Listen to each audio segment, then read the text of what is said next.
Hi, my name is Amber Rose, and this is my presentation video of special education laws and history for my SPD-300 class. Let's get started.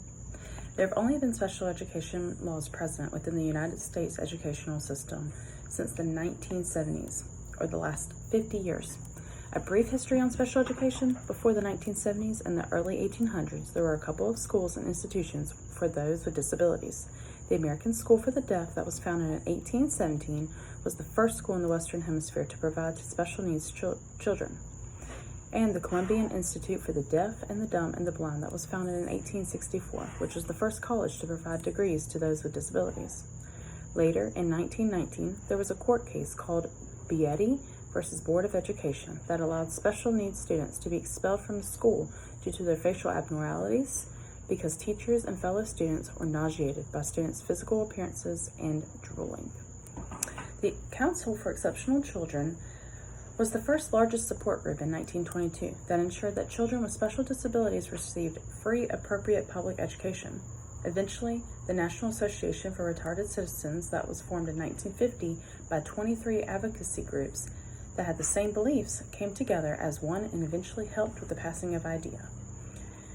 In 1954, the landmark court case, Brown versus Board of Education, stated that separate is not equal. This court case brought attention to not only black versus white students, but to special needs students versus the general education students, encouraging the formation of advocacy groups, to inform the public of the needs of special education programs.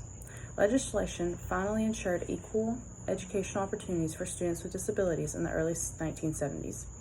But this means that for more than 200 years, over 4.5 million children were denied proper education because of the lack of rights that disabled students had. After 1970, the two court cases, Pennsylvania Association for Retarded Children versus the Commonwealth of Pennsylvania, and the In the Mills versus Board of Education of the District of Columbia, both in 1971, ensured the educational rights to students so that students with disabilities received a proper education and be placed in publicly funded school setting to meet their educational needs, as it was now ruled unlawful to deny any educational opportunities to students with disabilities. The Section 504 law of 1973 protected students with special education needs from discrimination under the Free Appropriate Public Education Act, FAPE. The Education for All Handicapped Children Act of 1975 ensured all students with disabilities are educated through free public schools from age 3 to 21 in a least restrictive environment. The Handicapped Children's Protection Act of 1986 gave parents more say during the development of their child's individual educational plan, IEP. And the Americans with Disability Act of 1990 promised that individuals with special needs will have the same rights with everyone else. Finally, allow me to introduce the Individuals with Disabilities Education Act of 1990, known as IDEA, that was later revised in 2004.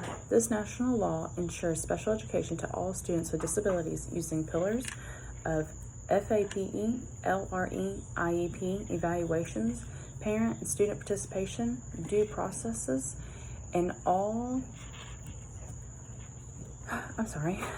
procedural safeguards for all.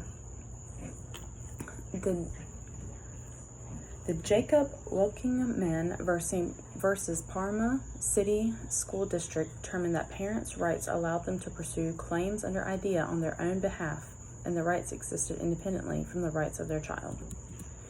Staying up to date with special education laws can be done by subscribing to the Office of Special Education Programs to receive monthly newsletters with the latest information and news for all things special education.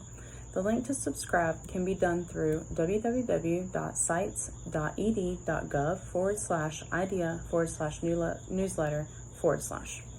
Another way to stay up to date with special education legal trends is by accessing a free online resource called understood.org.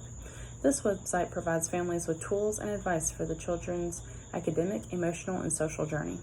In South Carolina, it is easy to access information on up-to-date legal trends on IDEA through the Department of Educational website, ed.sc.gov. Just scroll over policy and click Federal Education Programs, and here you will find information regarding early intervening services, be able to dispute resolution information, and look at the data management. Finally, you can learn about special education legal trends through your child's special education teacher as they work with your child one-on-one and can guide you in the right direction to get the information you need. Thanks. Have a great day.